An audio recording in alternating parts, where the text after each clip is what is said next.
Bravo bosses. This is the Bravo Investigator podcast. I am your host, Dana, and today we are talking about Southern Charm and the Real Housewives of Beverly Hills. Let's get into it.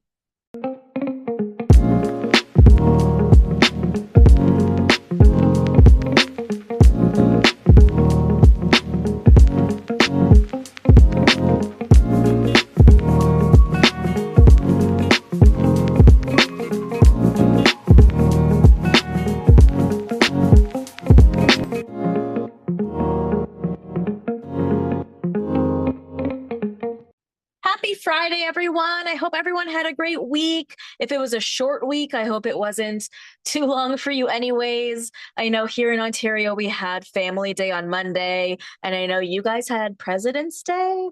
I don't know if that's a statutory holiday or whether you get it off, but here is to the freaking weekend. There's lots of TV to watch and catch up on. I still haven't watched The Traitors from last night, which is crazy. I've just been so busy because this was my first week back at work, not back at work, my first week of work. And guys, it went really well. Like overall, very, very well. I started with another girl, and she's also a reality TV girly. I don't think we're going to be like besties just because we're very different for sure. But regardless, we have enough common ground to talk about. So that's great. Actually, a lot of people that work at this place like reality TV, and they really try to like bond with you over it. So I thought that that was really cool and cute. They really just let you be independent, which is so nice. Like at my last job, it was just so much micromanaging. And this place, they're just like, yeah, do your own thing. Like, here's what you need to know, but we don't need to like check every T and all this stuff, right? Like they really just do make you feel like you're an adult and you're smart, which is something that has been kind of ingrained in me in the past couple of years that I'm not smart and that I'm not capable. And so I've had to sort of retrain myself in my brain for the past couple of weeks to be like, no, you are. Because if I don't go into it with that mindset, then I am going to fail, right? So there was a couple of moments where I had to be like that. And a friend of mine who just left my last job as well. So I was fired, but then she quit like 2 weeks later, which was just such a fucking baller move. She got another job somewhere else that I used to work actually, but that's a story for another time, or probably a story I'll never tell. But she's sort of going through those same motions where she has like this fear built within her of like getting things done as quickly as possible, and she can't even believe how much her new job lets her independently do her work because she's so scarred from what we just went through. So it's nice to sort of bond with someone over that. But you guys aren't here to talk about my job, right? Let's get into our shows. And honestly, like I'm still just trying to figure it out, you guys. I was going to try to do the Valley Persian style today as well and make this a triple episode, but I just can't do it. I'm so tired. It's like 6:20 on Friday. I'm recording this and then I think I'm just going to go to bed. I'm just like really beat from the first week of work. It's just been a lot of mental, physical, lots of stuff, stimulation, and I'm exhausted. So I'm going to do these two episodes. Sorry, today we're doing Southern Charm, Real Housewives of Beverly Hills. And then tomorrow on Saturday, you will get my recap of episodes 7 to 9 of Love is Blind. Monday will be our regular reality roundup, but I'm just not sure yet when I'm going to get you guys the Valley Persian style. And we'll sort of just see how the weeks go. I was not on Up and Adam today. I was supposed to be. They had a family emergency, so I wasn't on, but we will reschedule. And I am supposed to be on that on Fridays, I believe, from now on. So you can definitely also catch me there. But yeah, let's get into our episode. And just so you know, today's episode is audio only, but you can watch the audio version of the episode over on YouTube. Okay, so Southern Charm, season 11, episode 12. So Madison had her baby, and congratulations to Madison. Like, she really does have such a beautiful family. I'm so happy for her. It's one of those things where, you know, you've watched someone for so many years and you really feel like you've seen them grow and prosper. And we have with Madison, right? Like, she calls, she's been called white trash for so many years by so many people. And just look how far she's come, right? She's just living the life. I'm so happy for her. She has a beautiful little family. So Austin sort of talks about how different his and Madison's lives have gone, if you think about it. She went off and got married and had a kid. And it's sort of given him pause. It's made him look inward and it's made him realize, like, wow, I don't know that I could have ever given her the things that she eventually wanted, right? Like, because she's gone on to do the marriage and the baby thing, it gives him the perspective of like, would he ever have been able to give her that? Because look where we are now. If they were still together at this point in time, would they be married? Would they have kids? Probably not. They'd still probably be on and off. Like, who even knows? Um, and he's just like, wow, like, look where she is. Like, but she's where she's supposed to be. And he's very settled with that. And he realizes he's right back at square one. So, Austin is a lot of things, but he does have a lot of introspection. And I love his friendship with Madison, quite frankly. It's just wild that they can even have it. It's so incredibly rare when exes can be friends in this sort of way, especially where he's able to say she is where she's supposed to be, as opposed to thinking of it in any sort of jealous way. He's not whatsoever, right? None of this has to do with any old feelings towards her. And I love that he's able to just truly be happy for her. But it does give him the perspective of like, oh, look at where I am and look at where she is. And I'm just back at square one, because remember, again, he has broken up with Audrey. So Sally and Austin talk on the phone, or sorry, not Sally and Austin, Benita and Austin talk on the phone, which is weird because we've only seen one scene of them before ever talking on the phone. And I've never seen them have like an outside relationship, but I guess at this point in time, because Sally is sort of on the outs with Vanita, or sorry, keep saying the wrong names. Vanita is on the outs with Sally. Maybe she sort of feels like she doesn't have anyone to talk to. So producers are like, maybe talk to Austin on the phone. It's just weird to see things like that, which feel inorganic. So she talks to Austin about how things are still weird with Sally. And she feels like she never put Sally in a position to be publicly humiliated. Okay, so that's really interesting. So she therefore feels like Sally publicly humiliated her. Listen, Sally called her out for sure. Is it public humiliation? I mean, that's what TV is. Ugh, like, listen, I think that Sally should give Vanita a little bit more grace because she knows that she's feuding with like the star of the show, Craig. She knows that Vanita is sort of in a different position on this show by being the only African American person on this show. And, their friendship is just in this weird place. But like, I guess the concept of public humiliation as a whole, unless we're talking about like literally pulling someone's pants down, and that's very clearly public humiliation. But if she means just like calling her out on something on camera, I mean, that is what you're supposed to do on TV. So I don't know if I can give her that, but I'll give her everything else. And we'll talk more about that later, because I really do feel like Sally is now doing Vanita dirty. So some of the crew get together at a bar to watch Molly sing, and she is so freaking talented and absolutely killed it. And I do love that this show showcases Molly's talents, but I just feel like maybe this isn't the right forum for it. Not because I don't enjoy it. I really do enjoy it. I just feel like Molly is so much more talented than this show can really give her the credit for, right? Like, we know she's been on America's Next Top Model, which quite frankly, it would have been really amazing to have seen her in the documentary, which is something that I said in my recap of the documentary that I gave earlier this week. That would have been really cool. I mean, obviously, she's got the modeling background. She can sing. She can play instruments. Like, she's just so multifaceted. And Southern charm as an entity just unfortunately isn't going to give her that rise to stardom, I guess. Or maybe that's what she's trying to do with it, which of course has been done before. We've had many musicians and artists come out of these Bravo reality shows. But I don't know. I just feel like because that's all she gives, I just don't know how well she fits. Like, all she has to me is talent, which is an amazing thing, right? I just don't feel like you can only have a storyline of talent unless your show is maybe Vanderpump Rules and you're struggling to make it to the talent and that kind of thing. I just don't know how well this fits in with like the concept of the show.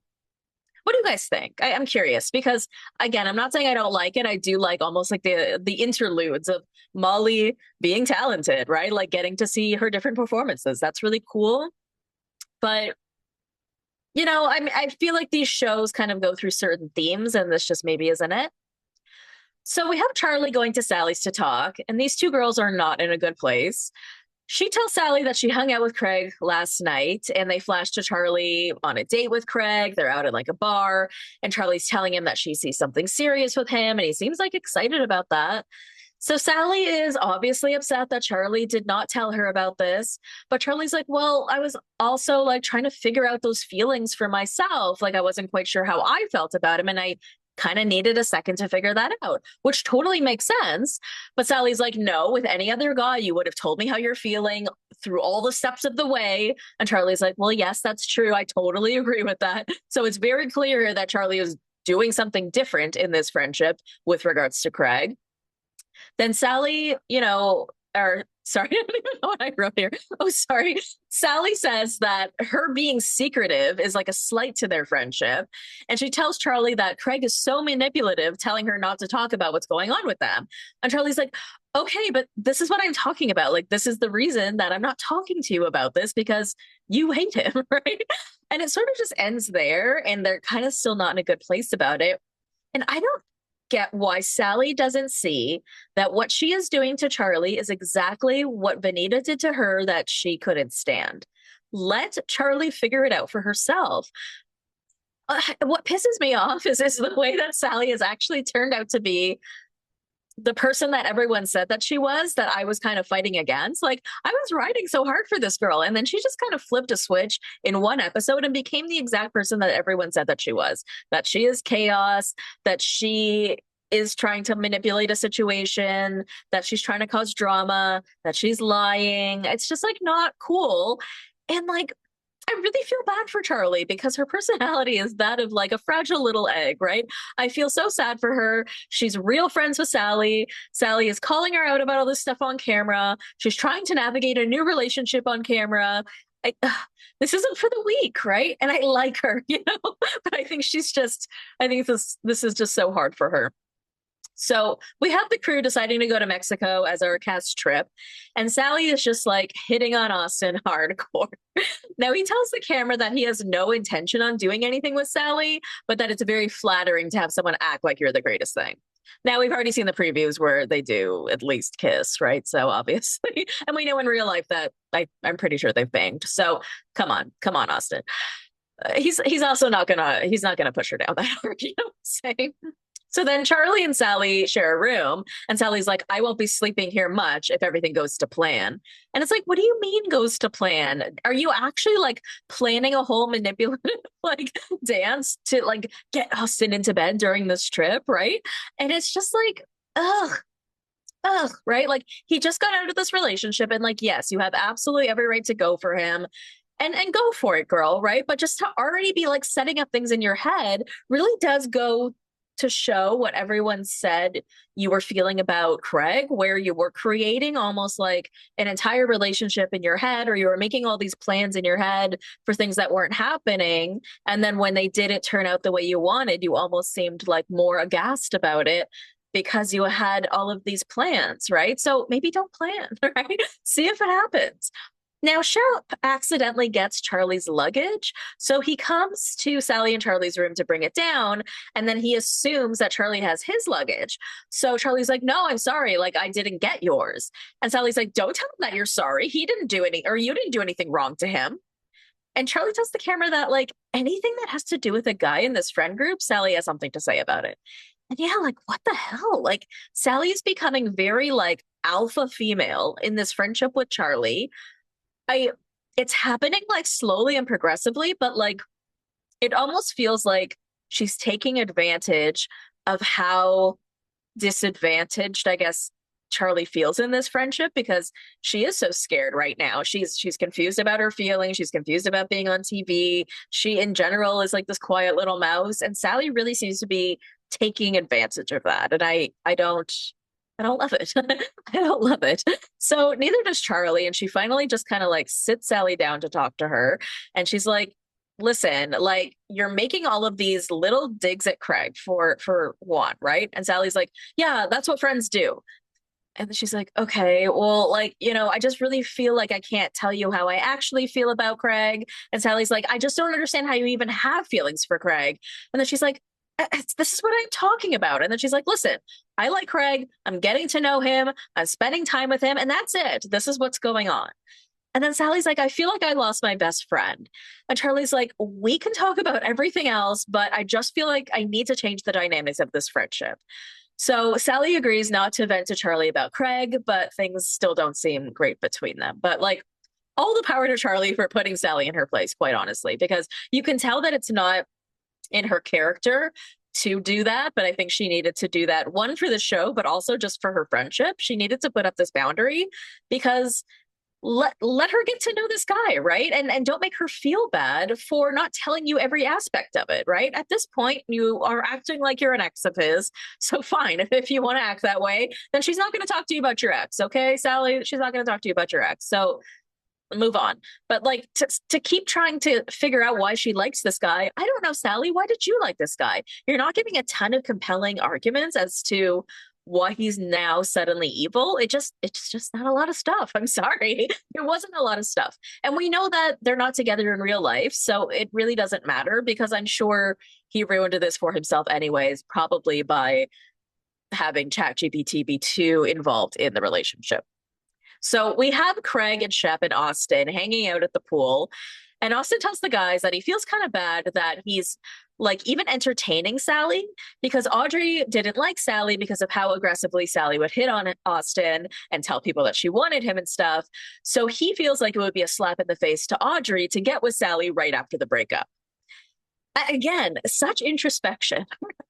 Like, I feel like most guys wouldn't even put those things together because men are men. But don't you think that's really introspective of him to like have that? I mean, that being said, we know he's gonna do it, and we know he's gonna do it on this trip. So he's just so tall, right, you guys? He is just so tall. He's almost like the RHOBH of the traders, where like, he can just say things, and then I'm almost like so enamored by his beauty that just ignoring all the things that he actually does. But then Craig surprisingly says, well, you only live once, which is basically encouraging him to, sleep with Sally. And it's just wild. Now, Craig is loving this side of Austin. He's like, this is the Austin that I like. I don't know what that means.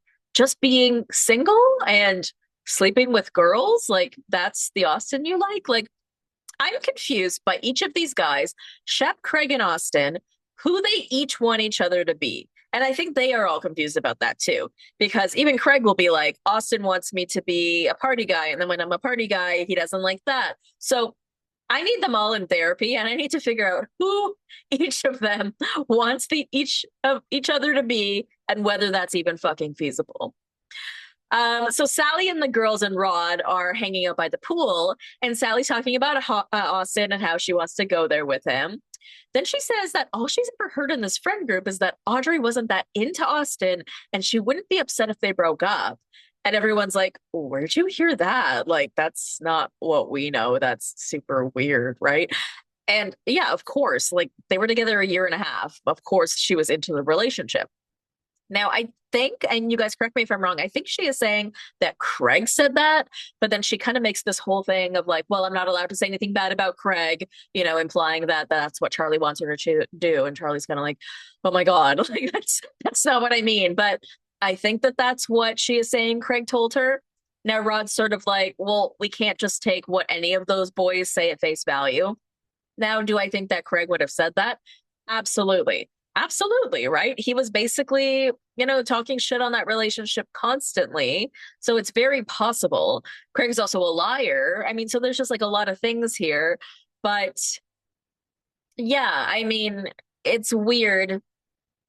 It's a weird thing to think because, like, why would Audrey not be into the relationship? Like, I get why he would be saying that Austin maybe isn't, but why was he even speaking for Audrey? That's just a super weird thing. It doesn't seem like he ever had any sort of relationship with her. He called her Aubrey a couple of episodes ago. So I don't know. That's a whole weird thing. I don't know if we're going to get back into that. So later at dinner, Sally and Benita talk, and Sally asks Benita not to walk away when they're in conflict. And she says that she knows that she does that, but it is something that she is going to work on. They agree that they love each other and to be friends, even if they disagree. So I do love that for them because I feel like everybody needs to have an ally on this show or on any of these shows, right? And I feel like Vanita was sort of flailing in the wind at this point because she wasn't close with Sally anymore. She's fucking talking to Austin on the phone, right? Which makes no sense. And so I do want her to feel safe in this group, but I'm not sure if Sally is it. Like, I don't want to discredit everything about her, and I want to say that maybe she's at least a good friend to the people that she truly loves. But I don't know. I don't know. They agree to, like, let bygones be bygones. Now, Charlie tells Craig about her conversation with Sally and that she feels good about kind of putting her in her place. And Craig is like, does Sally know that we kissed? And Charlie's like, no, of course not.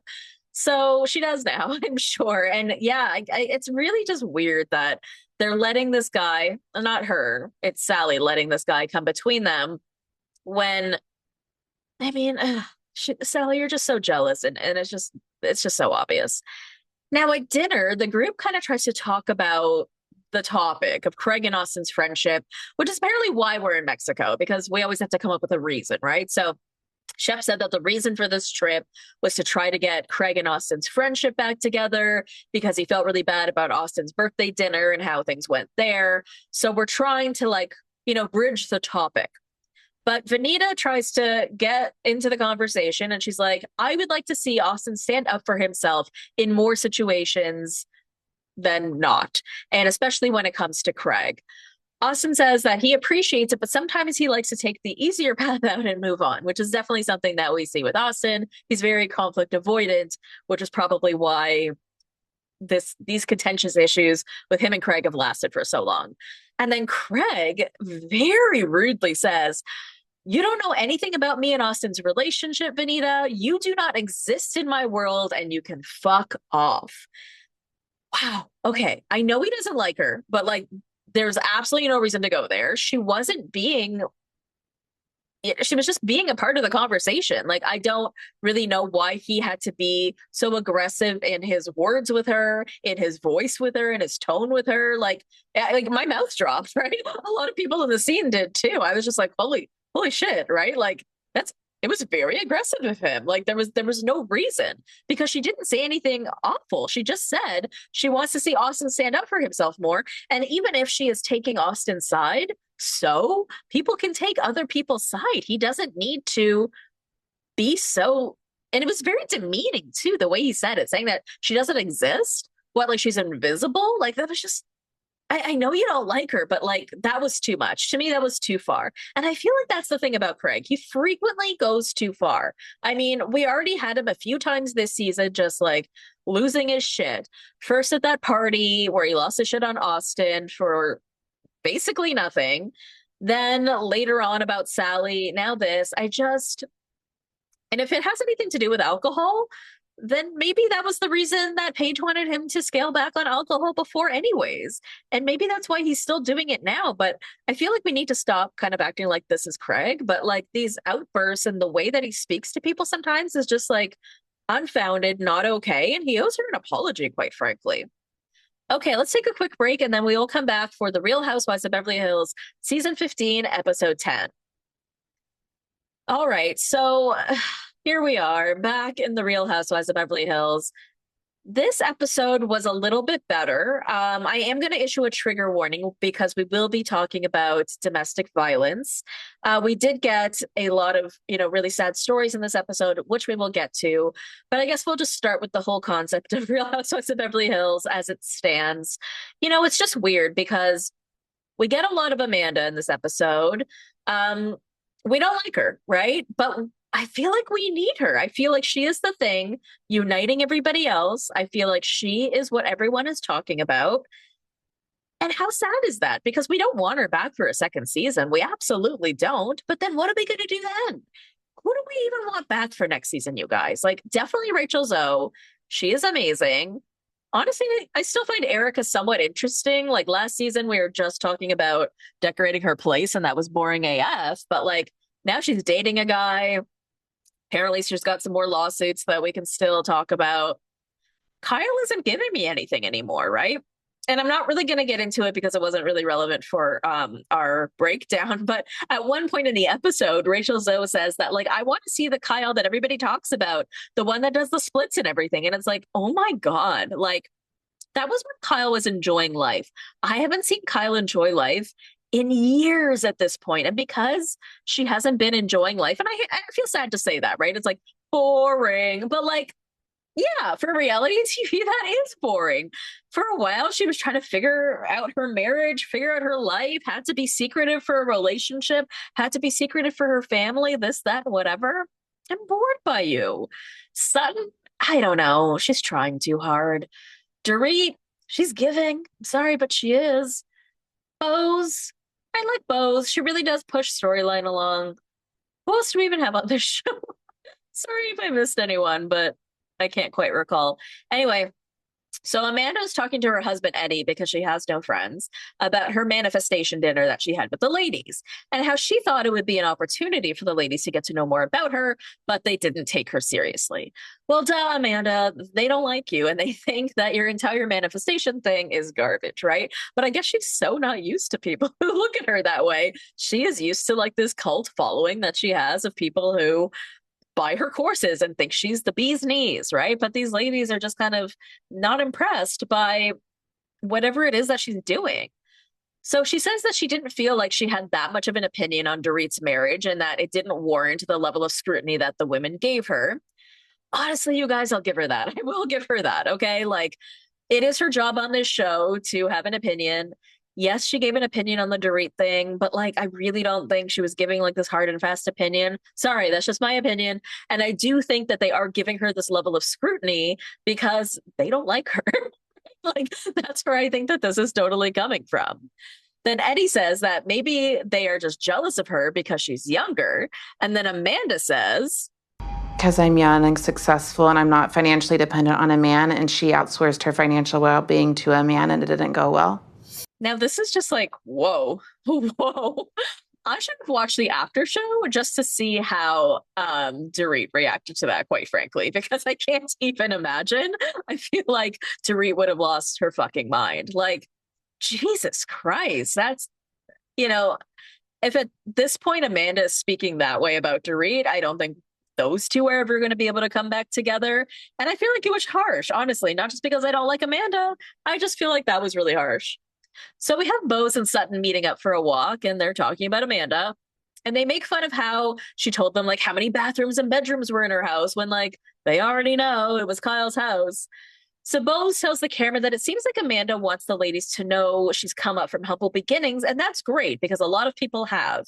But it's really the merit, or sorry, the merit should be the journey that she's gone on, not the destination, meaning like show us more so how you got here as opposed to just showing us all the things that you have.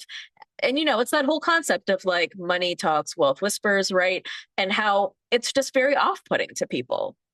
So we have Kyle, Dorit, and Rachel in Montauk. And Kyle calls Erica to get the deets on what she missed at the manifestation dinner and stuff. And she explained that Sutton basically had to school Amanda on how to fit into this group. And she had to tell her, like, you know, you have to say what you mean and you have to be honest about it. You have to have an opinion.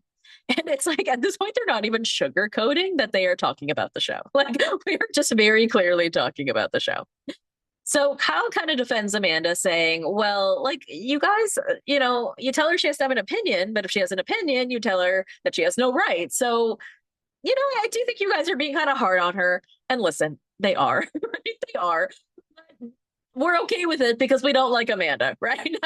But it's funny that Kyle sort of is the only one that will support her in that regard because Kyle's the one who had to bring her in, but she isn't wrong. And listen, guys, I will continue 10 toes down that I don't like Amanda and that she's not a good housewife. But yeah, I do think they are going a little hard on her. So the ladies end up going to Surf Lodge, and it's just kind of like wild to me if there could have been like a Summer House or Real Housewives of Beverly Hills crossover, because Surf Lodge in Montauk is like where the Summer House crew go all the time. So it would just be so weird. But what a weird crossover. You would think that you're almost talking about people in such different age groups, but not really, right? When you're talking about Kyle Cook, I mean, Kyle Cook and Amanda Francis. I mean, Amanda Francis isn't there on that part of the trip. Okay, Dorita's how old? Maybe like 48. So it wouldn't be that crazy, right? To see them both at Surf Lodge, but it would feel like a wild thing to see, wouldn't it?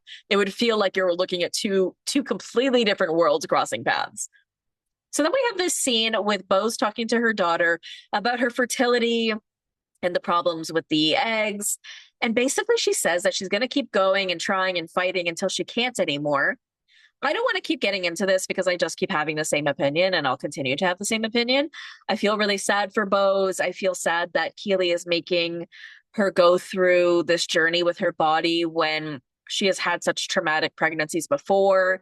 She felt like the loss or that, just being told that the eggs didn't make it or whatever she was told in the last episode, she felt like that was a loss. So she's, continuing to have losses as she goes through this process. The idea of just being 47 years old and asking a woman to try to have kids with you is just wild to me. Like, and it just pisses me off that he even got with her in the first place, right? Like, if you really wanted kids this badly, why did you get with someone who's 47 years old? Like, again, not that she can't, it's just extremely hard for her. And like, I just hate that she's putting her all into this when like there's no way she'd be having a kid if it wasn't for him, right? Like, so I don't know how I feel about him. I feel like I don't like him because like if he really loved her, he wouldn't be like forcing her through this. I don't know. I don't know. Okay, so then we have this scene of Erica going to Amanda's and they kind of try to talk about the night before. And Erica's like, listen, tell me about the cult. Tell me everything about the cult. And that way I can try to get to know you better. And so she says that she was always curious about religion growing up, but didn't grow up in a religious family. She joined a youth group. The youth group moved to Florida. So she moved to Florida, which was apparently very common. And the leader, who was a pastor, he was very controlling, told them who to date, who to be friends with, and that kind of thing. And she eventually became very isolated and controlled. And then after about a year and a half, she sort of started to like slowly snap out of it. She started to think for herself, call her family. And then one night she realized she just wanted to get out. So she went to church one night and basically drove right from church to her sister's house and she was out. But, she decided to get her degrees and realized she wanted to try to do whatever she could to be as independent as possible. So something like that didn't happen to her again. And Erica says, like, it's this kind of stuff that the group wants to hear from you to get to know you better, because then we can sort of not relate necessarily, but just see a different side of you. And that's very true, right? Because if we're just seeing this superficial side of her, which we have been seeing, right? Because if all she's talking about is like 16 bathrooms, we're not seeing the soft side of her, then it's harder for them to relate and it's harder for them to, quite frankly, even feel bad when she is telling a sad story. I feel like even with the Zion thing, they didn't even know how to react to that properly because they didn't have a ton of sympathy, I guess, for someone who they still didn't feel like they knew that well. They obviously had enough sympathy that any general person would have in that situation. But there's obviously a whole different level when you're friends with someone and when you feel like you can relate to them because you know them when they would tell you a story like that, right? So this is what Erica is trying to say. And, Erica does function as a very good mediator on this show. She does. So even if she didn't have storyline this season, I would still allow it. I would still allow it. Now, Erica and Sutton go for drinks with Denise fucking Richards. Yes, she is back. So happy to have her back. And I don't know how many episodes we're getting her for. I hope she ends up coming back full time next season just because she's so hilarious. And like the other show that she did with her family is obviously canceled because fuck Aaron Pipers or Fipers or whatever his name is. So we get Denise and she's like, I have lost 200 pounds of Aaron basically, and I got a facelift, and she looks fucking fantastic. Now, Erica talks about how she's still being sued and she's exhausted. And I honestly, at this point, I don't even know what she's being sued for, but it's something like she's being sued by like Tom's law firms just to like be controlling and get at her and try to hurt her and stuff. So again, I still feel like Erica has a lot of storyline to give. Not that she can talk a ton about these legal matters, for legal reasons. But at the same time, I feel like it does still sort of give her that character because she does still have that air of mystery about her because she's always in trouble with the law in a sense. So Erica turns to Denise and she says, I want to talk about the black eye. I saw that and I was like, that cannot be a one-time thing. And Denise says, no, it wasn't. And then Sutton asks her how long ago this started. And she says it started a while ago, but it was a slow burn. She talks about this time where she had this 7.5 hour surgery, which we did hear about in the news. And she had like these drains and everything. She was out of it. She couldn't even walk. She had to have Aaron even help her to the bathroom. And then when she was on the toilet, he went to get her phone and he hit her on the side of the head.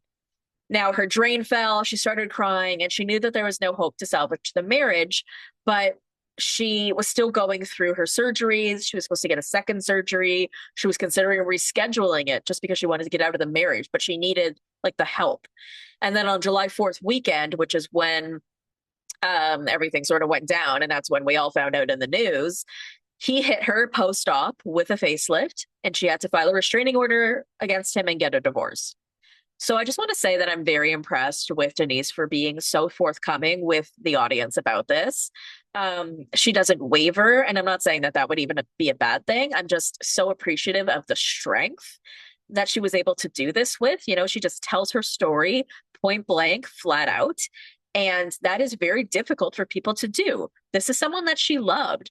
This was someone who harmed her. This was obviously a secret that she had kept for a while. This is not an easy thing to go through. And even though Denise has been through a lot, she was married to Charlie Sheen, right? And so she really has been through the ringer, and she kind of she did play that game a little bit on camera where she was like, oh, you know, I even told Charlie, like, Aaron, this is making you look like a saint. And she's like, you know, I had to get out of there, and just acting a little bit more cavalier about it.